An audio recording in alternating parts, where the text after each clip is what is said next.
ನನ್ನ ಅಂದರೆ ಈ ರುಕ್ಮಿಣಿ ರಾಧಾಕೃಷ್ಣ ಸಿನಿಮಾದಲ್ಲಿ ನನ್ನ ಪಾತ್ರ ನೀವೆಲ್ಲರೂ ನೋಡಿರ್ತೀರ. ಇಲ್ಲಿ ಹಾಡು ನೋಡಿದಾಗ ಗೊತ್ತಾಗಿರುತ್ತೆ ನಿಮಗೆ ನನ್ನ ಪಾತ್ರ ಯಾವ ಥರ ಇರ್ಬೋದು ಅಂತ.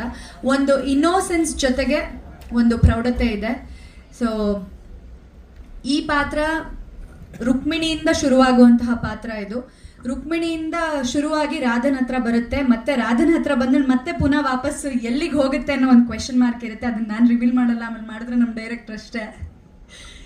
ಈ ಪಾತ್ರ ತುಂಬ ಅದ್ಭುತವಾಗಿದೆ. ಯಾಕೆ ಅಂತಂದರೆ ನಾನು ರಿಯಲ್ ಲೈಫಲ್ಲಿ ಎಷ್ಟು ಫನ್ ಆಗಿರ್ತೀನೋ ಅದೇ ಥರನೇ ಇದೆ ಈ ಪಾತ್ರ. ಸೊ ಹಾಗಾಗಿ ನನಗೆ ಈ ಪಾತ್ರ ನಿರ್ವಹಿಸೋದಕ್ಕೆ ಅಷ್ಟು ಕಷ್ಟ ಅಂತ ಅನ್ನಿಸ್ಲಿಲ್ಲ.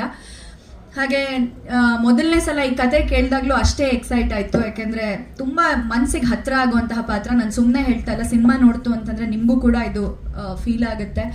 ಅಷ್ಟು ಚೆನ್ನಾಗಿ ಇದು ಈ ಒಂದು ಕತೆ ಮೂಡ್ ಬಂದಿದೆ.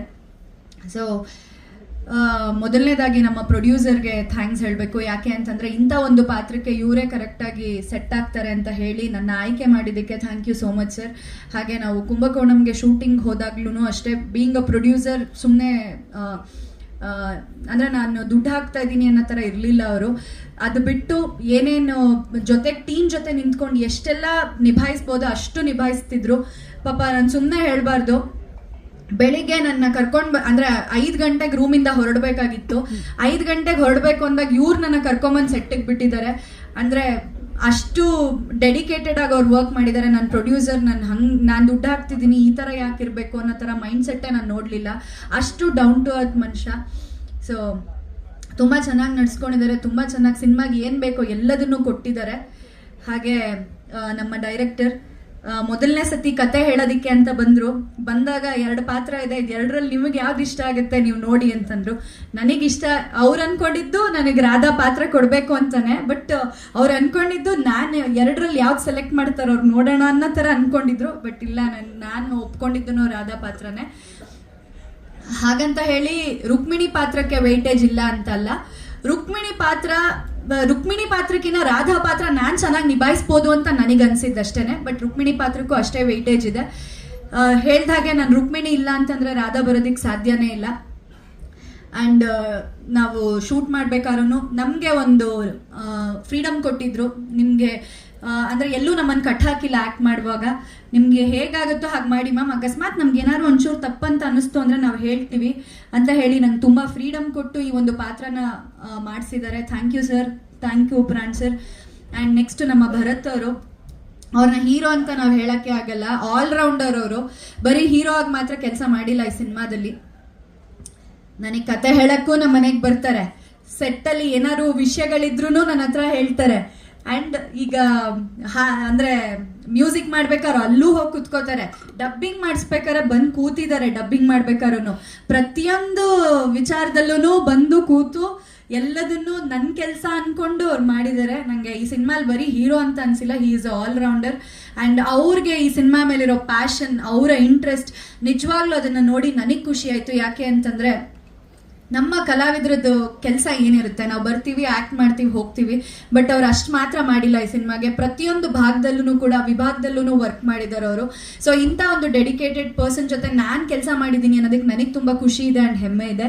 Thank you for being such a wonderful costar. And ಇವ್ರ ಜೊತೆ ರಿಯಾ ಸಚ್ದೇವ್ ಅವ್ರ ಜೊತೆ ನಾನು ಮಾಡೇ ಇಲ್ಲ. ನಾವಿಬ್ರು ಒಟ್ಟಿಗೆ ನಾವು ಆ್ಯಕ್ಟ್ ಮಾಡೋಕ್ಕೆ ಆಗಿಲ್ಲ. ಬಟ್ ನಾವು ಯಾವಾಗ ಸಿಕ್ಕಿದ್ರೂ ಚೆನ್ನಾಗಿ ಮಾತಾಡ್ಸಿದ್ದಾರೆ, ಚೆನ್ನಾಗಿ ಮಾತಾಡಿದ್ದೀವಿ. ಅಷ್ಟು ಬಿಟ್ಟರೆ ಇಬ್ಬರು ನಾವು ಸ್ಕ್ರೀನ್ನ ಶೇರ್ ಮಾಡೇ ಇಲ್ಲ ಒಟ್ಟಿಗೆ. ಗೊತ್ತಿಲ್ಲ ಇನ್ ಫ್ಯೂಚರ್ ಹೇಗಾಗುತ್ತೋ ಏನೋ.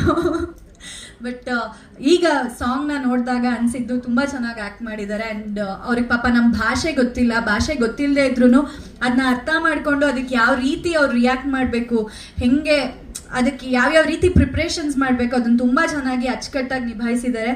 ಸೊ ಸ್ಕ್ರೀನ್ ಮೇಲೂ ತುಂಬ ಚೆನ್ನಾಗಿ ಕಾಣ್ತಾ ಇದ್ದಾರೆ. ನೆಕ್ಸ್ಟ್ ನಮ್ಮ ಮ್ಯೂಸಿಕ್ ಡೈರೆಕ್ಟರ್ ಬಗ್ಗೆ ಹೇಳಬೇಕು ಅಂತಂದರೆ ಜಿಎಲ್ ಅವ್ರ ಜೊತೆ ಕೆಲಸ ಮಾಡಿದ್ದೀವಿ ನಾವು.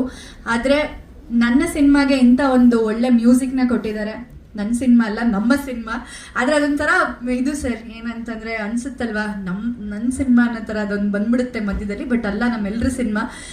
ಬಟ್ ತುಂಬ ಒಳ್ಳೆ ಮ್ಯೂಸಿಕ್ ಕೊಟ್ಟಿದ್ದೀರಾ Sunad Gautam sir, thank you so much. ತುಂಬ ಖುಷಿ ಆಗುತ್ತೆ. ಅಂದರೆ ಸಾಂಗ್ ಕೇಳ್ತಾ ಇತ್ತು ಅಂದರೆ ಕೇಳ್ತಾನೆ ಇರಬೇಕು. ಆ ಮ್ಯೂಸಿಕ್, ಆ ಮೆಲೋಡಿ ತುಂಬ ಚೆನ್ನಾಗಿದೆ sir, thank you so much. ಇಂಥ ಒಂದು ಒಳ್ಳೆ ಹಾಡನ್ನ, ನಮಗೆ ಹಾಡುಗಳನ್ನ ನಮಗೆ ಕೊಟ್ಟಿದ್ದಕ್ಕೆ thank you so much. And ನಮ್ಮ ಅದರಲ್ಲೂ ನನ್ನ ಹಾಡು ಅಂದರೆ ನನ್ನ ಮತ್ತು ಭರತ್ ಅವ್ರದ್ದು ಒಂದು ಹಾಡನ್ನ ಕೆ ಕಲ್ಯಾಣ್ ಸರ್ ಬರೆದಿದ್ದಾರೆ. ತುಂಬ ಖುಷಿ ಆಯಿತು ಆ ಸಾಂಗ್ ಕೇಳಿ. ಬಿಕಾಸ್ ಚಿಕ್ಕ ವಯಸ್ಸಲ್ಲಿ ನಾವು ಅವ್ರ ಸಿನಿಮಾಗಳನ್ನ ನೋಡ್ಕೊಂಡು ಬೆಳೆದಿದ್ದೀವಿ, ಅಂದರೆ ಅವ್ರ ಹಾಡುಗಳನ್ನ ಕೇಳ್ಕೊಂಡು ಬೆಳೆದಿದ್ದೀವಿ. ಅಂಥವ್ರು ನಮ್ಮ ಸಿನಿಮಾಗೆ ಹಾಡು ಬರೆದಿದ್ದಾರೆ ಅಂತ ಅಂದಾಗ ಅದರಷ್ಟು ಹೆಮ್ಮೆ ಪಡುವಂತಹ ವಿಷಯ ಇನ್ನೊಂದಿಲ್ಲ ಅಂತ ಹೇಳ್ಬೋದು. ಸೊ ಅದು ಪಾಸಿಬಲ್ ಆಗಿದ್ದು ನಮ್ಮ ಪ್ರೊಡ್ಯೂಸರಿಂದ. ಬಿಕಾಸ್ ಅಂದರೆ ಏನು ಬೇಕೋ ಅದೆಲ್ಲ ಕೊಟ್ಟು ಅವರು ಎಲ್ಲರನ್ನೂ ಕರೆಸಿದ್ದಾರೆ. ಸೊ ಹಾಗಾಗಿ ಅವರಿಂದ ಇದೆಲ್ಲ ಸಾಧ್ಯ ಆಗಿರೋದು. ಆ್ಯಂಡ್ ನೆಕ್ಸ್ಟ್ ಲಹರಿ ಆಡಿಯೋ ಕಂಪ್ನಿಗೆ ನಮ್ಮ ಒಂದು ಹಾಡು ಅಂದರೆ ನಮ್ಮ ಹಾಡುಗಳನ್ನ ಕರೆಸಿದ್ದಾರೆ. So thank you so much Lahari Velu sir, ನಮ್ಮ ಹಾಡುಗಳನ್ನ ಇಷ್ಟಪಟ್ಟು ಆ್ಯಂಡ್ ನಮ್ಮ ಯಂಗ್ ಟೀಮ್ನ ಸಪೋರ್ಟ್ ಮಾಡಿದ್ದಕ್ಕೆ ಥ್ಯಾಂಕ್ ಯು ಸೋ ಮಚ್. ಇದೊಂದು ಫಸ್ಟ್ ಸ್ಟೆಪ್ ಅಂತ ಹೇಳೋದಕ್ಕೆ ಇಷ್ಟಪಡ್ತೀನಿ. ಯಾಕೆ ಅಂತಂದರೆ ನಮ್ಮ ಹಾಡುಗಳನ್ನ ಲಹರಿ ಕಂಪ್ನಿಯವರು ತಗೊಂಡಿರೋದ್ರಲ್ಲೇ ಗೊತ್ತಾಗುತ್ತೆ ಎಷ್ಟು ಅದ್ಭುತವಾಗಿ ಮೂಡ್ ಬಂದಿದೆ ಅಂತ. ಇದೊಂದು ಫಸ್ಟ್ ಸ್ಟೆಪ್.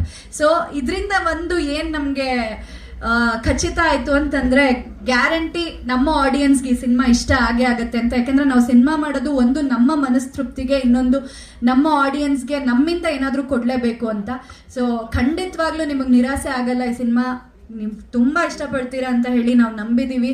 ಆ್ಯಂಡ್ ನಿಮ್ಗೆ ಇಷ್ಟ ಆಗೋ ಹಾಗೇನೆ ನಾವು ಈ ಕತೆ ಮೂಡ್ ಬಂದಿದೆ.